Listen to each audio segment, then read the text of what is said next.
Hello friends, welcome to green fish farm. I am Pankaj और मेरा एक प्रोजेक्ट चल रहा है जो मैंने आपको पहले भी बताया। ये मेरी तीसरी वीडियो है उस प्रोजेक्ट के ऊपर। और इस प्रोजेक्ट में बेसिकली ऑब्जेक्टिव यही था कि क्या स्मॉल जो छोटे साइज के पॉन्ड्स हैं उसमें फिश फार्मिंग की जा सकती है, और अगर करें भी तो उसमें कितना इन्वेस्टमेंट होगा, कितना एक्सपेक्टेड आउटपुट होगा। तो ये एक ट्रायल प्रोजेक्ट है। मेरा खुद का लैंड है, इसमें मैंने लगभग 2400 स्क्वायर फीट के 4 पॉन्ड्स बनाए हैं। एक उसमें और है जो 1000 फीट का है, यानी कि टोटल 5 पॉन्ड्स हैं इसमें। 4 में मैंने फंगास डाली है और एक में सिंगी, जो सबसे छोटा वाला पॉन्ड है। तो इस एक चीज़ इसमें मैंने देखी है, यूट्यूब पे बहुत सारे चैनल्स चलते हैं, तो वो अक्सर बड़ी बड़ी वो फार्म्स के बारे में बात करते हैं। इतना एकड़ है, 10 एकड़ है, 20 एकड़। तो जिसके पास जमीन है वो तो डेफिनेटली वो ज़्यादा में करेगा तो उसकी कमाई भी होगी, उसको इन्वेस्टमेंट करने के लिए पैसा भी आएगा, उसका रेवेन्यू भी आएगा और बढ़ता जाएगा। 10 एकड़ से 20 हो जाएगा, 20 से 30 भी हो सकता है। लेकिन जिसके पास बहुत कम है, पैसा भी कम है, जमीन भी कम है, तो वो तो एकड़्स में बात ही नहीं कर पाता। वो सोचेगा ही नहीं कि भी मेरे पास इतना हो। तो या तो फिर उसको फिश फार्मिंग के बारे में सोचना ही छोड़ देना चाहिए ऐसी वीडियोस को देख। लेकिन गिनती तो 1 से ही शुरू होती है, 1 2 3 4 से होते होते वो एंडलेसली जाती है। तो अगर कहीं आप वीडियो ढूंढना चाहते हैं कि अगर आपके पास 100 मीटर है तो आपका एक्सपेक्टेड आउटपुट इतना है, इन्वेस्टमेंट इतना है। 1000 है तो एक्सपेक्टेड इनपुट आप कॉस्ट इतनी है और मुनाफा इतना हो सकता है। तो प्रोग्रेसिवली फिर कोई एक चेकलिस्ट टाइप की बन जाए, जिसमें एक जैसे बैंक की ईएमआई बनाते हैं, एस्टीमेट निकालता है कि भाई इतना मैं लोन लूंगा, इतना इंटरेस्ट रेट होगा, तो इतना मेरा इंटरेस्ट बैठेगा, इतना प्रिंसिपल बैठेगा, ऐसा कुछ मैकेनिज्म नहीं। तो मैं ये प्रोजेक्ट इसी बेसिस से स्टार्ट किया कि चलो देखा जाए कि क्या किया जा सकता है इसमें। जो स्टॉकिंग मैंने करी है, फंगस इसकी है stocking density 1 fish in 150 square, sorry, एक फिश 150 लीटर पानी का मैंने एस्टिमेट निकाला। जनरली यही है कि एरिया वाइज बोलते हैं कि 1 हेक्टर में इतना फिश होनी चाहिए, लेकिन मैंने क्वांटिफाई किया है कि एक फिश के लिए 150 लीटर पानी मैंने इसमें अज्यूम किया कि भाई इतना पानी अगर आप रखोगे तो 150 लीटर और आपकी फिश सर्वाइव करेगी, 1 किलो तक जा सकता है उसका, प्रोवाइडेड वो कैटफिश हो। कैटफिश, ये फंगस भी कैटफिश नहीं आती। तो आज जो है 90 दिन हो गए, 90 दिन के बाद मैं फार्म हाउस में आया हूँ। उसमें पता चला, आज मैंने जो एवरेज पुरानी एस्टिमेटेड वैल्यूज को कवर अप किया है, उसमें देखा कि एवरेज जो वेट है 620 ग्राम्स के आसपास है। और एक आज मैंने फिश अपने सामने निकलवाई है, उसका वेट 700 ग्राम्स है और इस वीडियो में वो दिख भी रही। तो अगर इसकी वो देखी जाए आज की डेट में कि 600 ही मान लेते हैं, ग्राम्स में मान लेते हैं, और 7000 मेरी उसमें फिशेस हैं चारों पॉन्ड में, तो 4200 केजीज उसमें आता है। अगर इसको सेलिंग प्राइस 100 भी मान लेते हैं तो 4,20,000 आपका वो बहुत रफ सा प्राइस है।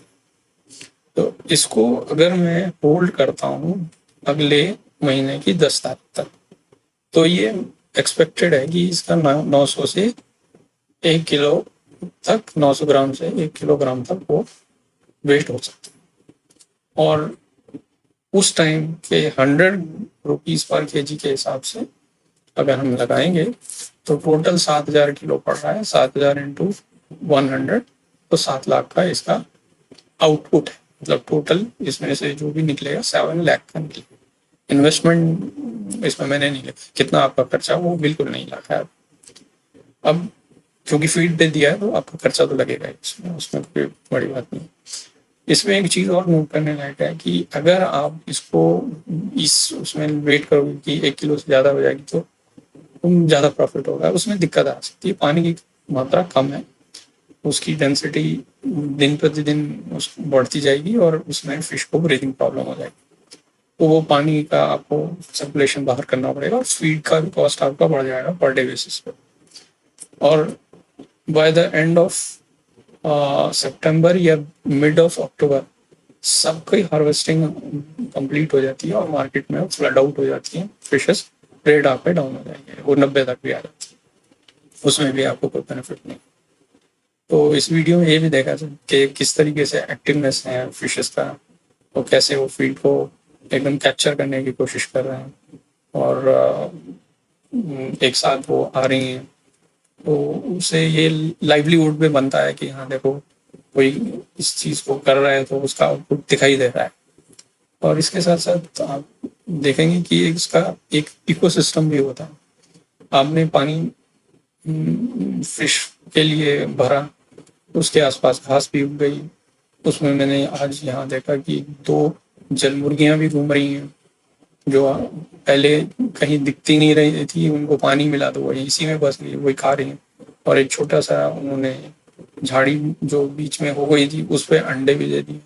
तो वो भी है, मतलब कितना वैसी बात लगी मुझे कि भाई हर चीज़ एक तो चीज़ पर डिपेंडेंसी होती है। पानी है, उसके लिए घूमने की जगह है, अब हो सकता है अगले हफ्ते 1.5 हफ्ते में उसके छोटे छोटे बच्चे होंगे तो वो भी पार्ट ऑफ द वो बन जाएंगे। हालांकि उसकी कोई मेरी वैल्यू नहीं है, लेकिन वो अच्छा लगता है कि भाई हाँ इसका देखो ये एक फैमिली का पार्ट बना दिया उसे।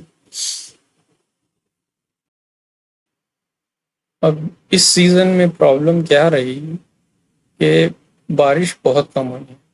इससे मेरे को इसकी पूर्ति करने के लिए लगभग 3 घंटे रोज पानी चलाना पड़ा।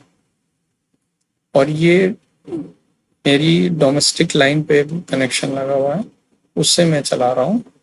और जिनके पास डोमेस्टिक लाइन नहीं है और उनकी डिपेंडेंसी ट्यूबवेल पे है तो उनको तो और नुकसान हो गया, क्योंकि ट्यूबवेल की लाइट रात को ही आती है हमारे एरिया में और कभी कभी नहीं भी आती, तो वो उनको प्रॉब्लम हो जाती। कईयों का तो पौंड ही सूख गए और उस चक्कर। और इसके दूसरा पॉइंट ये भी है, आपको पैरामीटर्स इसके देखते रहो, पीएच लेवल बढ़ गया, कई दफ़े तो कलर से भी पता चल जाता है जो एक्सपीरियंस लोग होते हैं।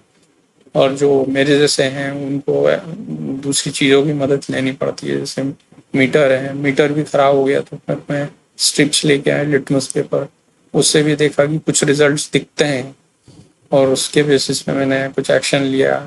ज़्यादा फिटकरी वगैरह से काम नहीं चला तो फिर मैंने पानी निकलवा दिया उसका, टेम्परेरी वो पॉइंट्स खुलवा करके।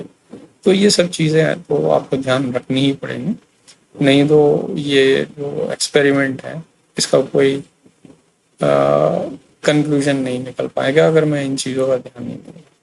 क्योंकि कोई भी अगर फॉर्मूला डेवलप होता है उसके वेरिएबल्स हमेशा देखे जाते हैं कि आपका पानी खराब हो रहा है तो चेंज करो, मॉर्टेलिटी बढ़ रही तो दवाई लगाओ, उनकी अच्छी ग्रोथ करनी है तो फीड उनको प्रॉपर दो, और अगर आपको चोरी चकारी से भी बचाना है तो आप उनकी निगरानी के लिए पर्सन आप इस चीज़ को करोगे, फॉलो करोगे तो आपका आउटपुट डेफिनेटली होगा। और इस चीज़ को एक्सेप्ट करना भी थोड़ा सा आसान हो जाएगा कि भले ही आपके पास ज़मीन कम हो, लैंड कम हो, रिसोर्सेस कम हो, तो आप एटलीस्ट उसको स्टार्ट तो कर सकते इस प्रिजम्पशन में कि आपका कुछ ना कुछ रिटर्न आए। आज की जो भी ऑब्जर्वेशंस थी वो मैंने वीडियो के तौर पे आपको दिखा दिए, और नेक्स्ट मैं आपको हार्वेस्टिंग के टाइम पे बताऊंगा, और बीच में अगर कुछ और मिला इंफॉर्मेटिव मिला तो शेयर करूंगा। Thank you for watching.